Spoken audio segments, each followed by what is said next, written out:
I brought something special today, special to me. I have a little story to tell before it. It was the turning point in my life. December 13th, lucky 13, 2015. I was flying to New Orleans for the first time. I was obviously very excited about visiting the birthplace of jazz. On the plane, I got some inspiration. I don't know where it came from. It was like divine inspiration, but I wrote my first song on that flight, and I didn't know I had a songwriter in me, so it was kind of shocking. As I was exiting the plane for my first footsteps in New Orleans, because it was going to be a historic moment for me, I looked on my phone for an appropriate song, and I found a song called New Orleans I'd never listened to with Dee Dee Bridgewater and Irvin Mayfield. Remember those names. So I get to my hotel and go out to get some food. I ask a local for a recommendation. I go to a restaurant called Coop's Place. It's a dive bar, amazing food. So that night, Kurt Elling and Branford Marsalis were performing at the big jazz club there called Snug Harbor. It's a small club, and it sold out for weeks. They told me no chance I could get in, so I gave up on it. So I was eating my dinner, and then this couple sat down next to me at the bar, and they were celebrating their 40th anniversary, and they said, "What are you here for?" I said, "I want to take in all the music I can." They said, "We just came from Snug Harbor and saw Kurt Elling." I said, "How'd you get in?" They said, "Oh, they had some extra room." And the next set was going to start in a half hour. And I said, "Where is the club? Can I go?" And they said, "It's 5 minutes away." So they gave me directions. I went over there, got to the door of the club, and the doorman said to me, "Where are you from?" I said, "San Francisco." He said, "Oh, man." He was an old aging hippie, long gray hair. He said, "Mendocino had the best pot I ever smoked, man." He said, "Hang out here. I'll get you in." So I wait. And just before the set starts, this very statuesque, beautiful Creole woman saunters over, and she's holding a ticket in her hand. She said, "I can't believe it." She said, "My friend stood me up. I don't know what I'm going to do with this ticket." Doorman pointed to me. He said, "That guy's your date." We went in together. She had reserved the table at the foot of the stage. So I am like almost on the stage. I'm like beside myself. I can't believe this is happening, this good fortune. And I look to my right, and I look again. I had to do a double take, a triple take, and I swear it's Dee Dee Bridgewater and Irvin Mayfield sitting 2 feet from me. I just listened to them on the getting off the plane. I was like, this isn't possible. How could Dee Dee Bridgewater even be here? She's not from New Orleans. 4 songs into the set, Kurt Elling does this little shimmy, and he said, "That's my Dee Dee shimmy. Dee Dee Bridgewater, come up on stage and sing with me." She gets up on stage. She said, "I've waited 20 years for this moment, Kurt. Why'd you make me wait so long?" They'd never sung together. So it was a historic moment that I was present for, by luck. And this is the two of them dancing together during the instrumental break. They sang "Teach Me Tonight." It was really stunning. So the set ends. At the last song of the set, Branford brings up his brother Delfio to sit in with the band. Delfio was a buddy of mine from Berklee College of Music. I haven't seen him since college. We used to work out together at the same gym, actually. And after the set, he comes over to me and he says, "My big band is playing here on Wednesday night. I want you to sit in with the band."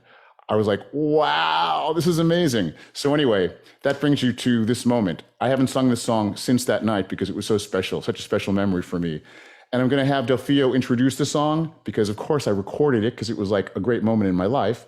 So we're going to have Delfio introduce it, and then I'm going to sing it again for the first time in many years.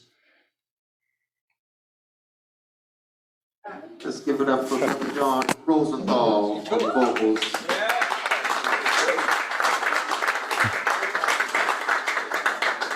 Here's a tune that was composed by Mr. Horace Silver, and this was for a nun, actually. And yeah, she was like, "No, I don't like that jazz stuff, but you should keep playing it." So he wrote this tune for her. This is called Sister Sadie.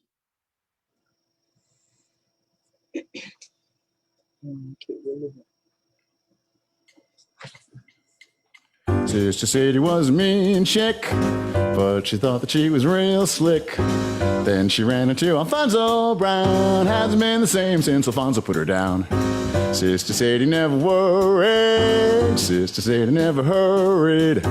Then she ran into Alfonso Brown. Hasn't been the same since Alfonso put her down. She keeps pacing around the floor. She don't have any mind no more.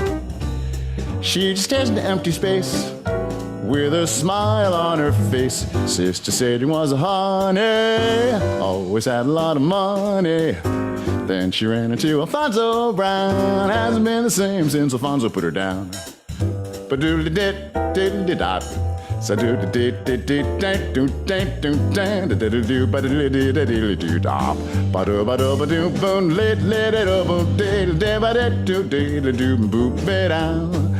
Sa do do do ba dee dee le do boom boom le dee dee dee dee da ba ba do ba do ba dee do ba dee dee da ba da ba do ba dee da swum ba dee do dee le dee do on the bit. Sa bo la dee da do le dee do dee le dee dee dee dee dee dee dee dee dee dee do ba dee dee dee dee dee da sa boom boo boo dee dee dee dee dee dee do dee dee do dee do dee dee dee dee dee dee da. Sa bo la bo ba do ba dee ba do ba do ba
Sister Sadie was a mean chick, but she thought that she was real slick. Then she ran into Alfonso Brown. Hasn't been the same since Alfonso put her down. Sister Sadie never worried. Sister Sadie never hurried. Then she ran into Alfonso Brown. Hasn't been the same since Alfonso put her down. She just paces around the floor. She don't have any mind no more.